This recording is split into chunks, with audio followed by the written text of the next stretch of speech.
ഈശ്വംസിഹായ്ക്ക് സ്തുതിയായിരിക്കട്ടെ.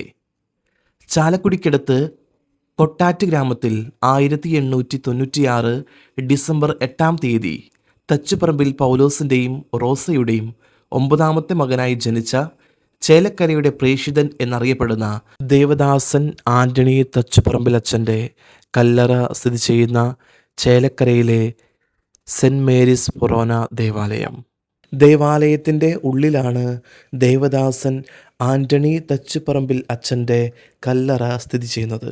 വളരെ മനോഹരമായി അലങ്കരിച്ച് വെച്ചിരിക്കുന്ന കല്ലറയാണ്. കല്ലറയുടെ മുകളിലായി ദേവദാസൻ തച്ചുപറമ്പിൽ അച്ഛനെ വിശുദ്ധരുടെ ഗണത്തിൽ ചേർക്കുന്നതിന് വേണ്ടിയുള്ള മധ്യസ്ഥ പ്രാർത്ഥന നമുക്ക് കാണുവാനായിട്ട് സാധിക്കും. കല്ലറയുടെ ഫ്രണ്ടിലായി ദേവദാസൻ തച്ചുപറമ്പിൽ അച്ഛൻ്റെ ജനനം, തിരുപ്പട്ടം, മരണം, ദേവദാസ പ്രഖ്യാപനം എന്നീ തീയതികൾ വളരെ വ്യക്തമായി മാർബിളിൽ കൊത്തിവെച്ചിട്ടുണ്ട്. പരിശുദ്ധ അമ്മയുടെ നാമധേയത്തിലുള്ള ഈ ദേവാലയത്തിൻ്റെ അൾത്താരയുടെ സൈഡിലാണ് ദേവദാസൻ ആൻ്റണി തച്ചുപറമ്പിൽ അച്ഛൻ്റെ കല്ലറ സ്ഥിതി ചെയ്യുന്നത്. ദേവാലയത്തിൻ്റെ സൈഡിലായി ഒരു മ്യൂസിയവും സ്ഥിതി ചെയ്യുന്നുണ്ട്.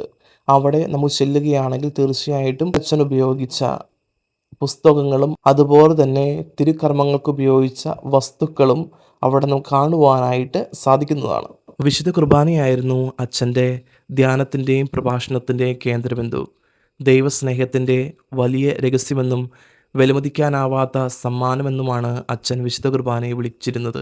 1930 മുതൽ 1963 മരിക്കുന്നത് വരെ ചേലക്കര അച്ഛൻ്റെ പ്രേഷിത രംഗമായിരുന്നു. ഇതാണ് അച്ഛൻ ഉപയോഗിച്ച മുള്ളരഞ്ഞാണവും അതുപോലെ തന്നെ മുൾക്കിരീടവും.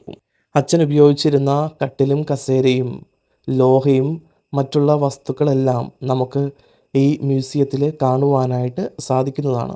ബഹുമാനപ്പെട്ട അന്തോണിയച്ഛൻ്റെ നാമകരണ നടപടികൾ 2009 ജൂൺ 9 തൃശ്ശൂർ അതിരൂപത ആരംഭിച്ചു.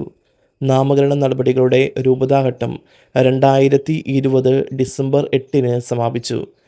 ബന്ധപ്പെട്ട രേഖകൾ റോമിലേക്ക് അയച്ചു. ദേവദാസൻ അന്തോണിയച്ഛൻ നമ്മുടെ അൾത്താരകളിൽ വണങ്ങുന്ന ദിനം എത്രയും വേഗം സമാഗതമാകുന്നതിനു വേണ്ടി നമുക്കും പ്രാർത്ഥിക്കാം. ദൈവം നിങ്ങളെല്ലാവരെയും അനുഗ്രഹിക്കട്ടെ.